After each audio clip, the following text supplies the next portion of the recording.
हाँ, नोनी के मम्मी बनाते ककड़ी वो उड़द दार के। नोनी के मम्मी बनाते ककड़ी वो उड़द दार के। आई जी उड़द दार के बढ़िया कढ़ी बना दे वो महिला डार के।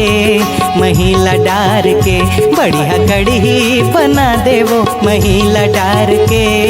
महिला डार के और बड़े अकन बचे हैं ये रतिहा के दार संग माँ बाचे भाते हैं। और बड़े अकन बचे हैं ये रतिहा के दार संग माँ बाचे भाते हैं।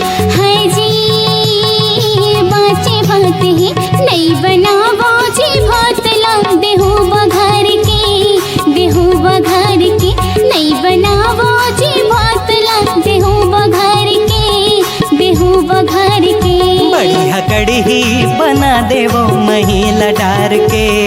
महिला डार के